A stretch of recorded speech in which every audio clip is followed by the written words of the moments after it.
Hello,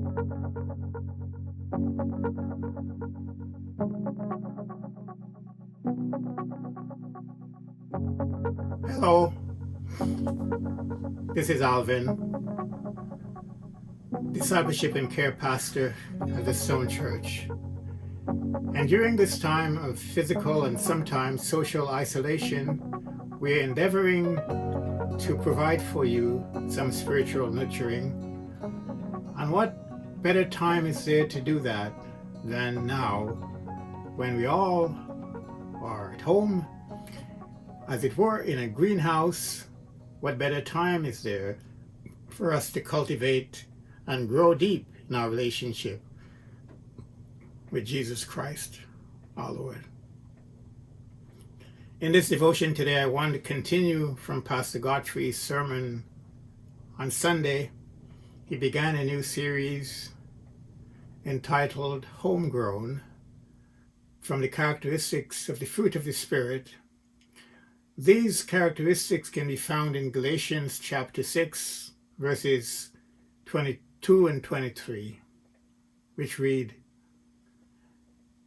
"But the fruit of the Spirit is love, joy, peace, patience, kindness, goodness, faithfulness, gentleness, and self-control. Against such things there is no law."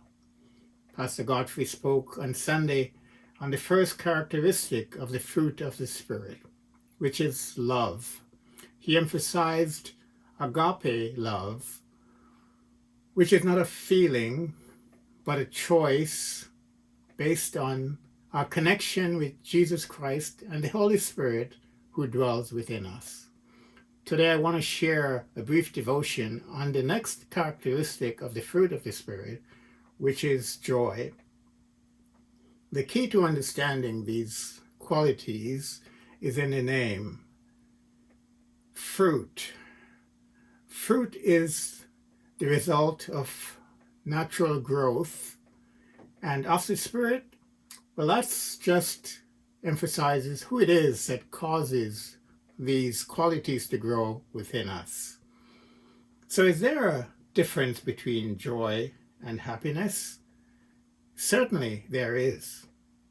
Joy, as you might have discovered, is not the same as happiness. Happiness is based on circumstances. If you are in good health, if you have a good job, if things are going really well, chances are you're going to be happy. Joy, on the other hand, is not based on circumstances, but comes from a deep settled peace from God. Joy is not a feeling, it is a choice that we make. The Apostle Peter kind of tells us how that works. 1 Peter 1, verse 8. "Though you have not seen him, you love him. Though you do not see him now, you believe in him and rejoice with joy that is inexpressible and filled with glory." Expressing joy is a choice and not a feeling. If you take anything away from this devotion today, I want you to remember this, that when you yield to the Holy Spirit, He opens your eyes to the grace of God around you, and He fills your heart with joy.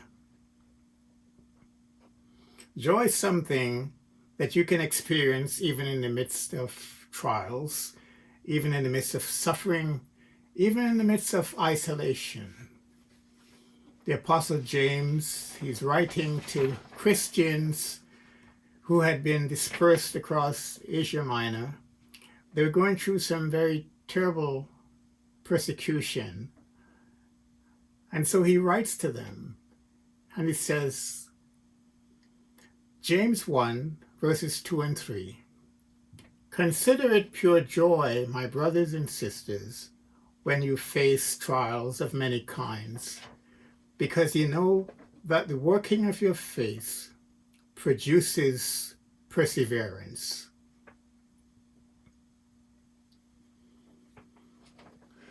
The joy of the world is hollow, but the joy of the Lord is rich and abundant. The things of this world will soon pass away, but the joy of the Lord will last forever. May the Lord bless you this day and fill your heart with his joy. Amen.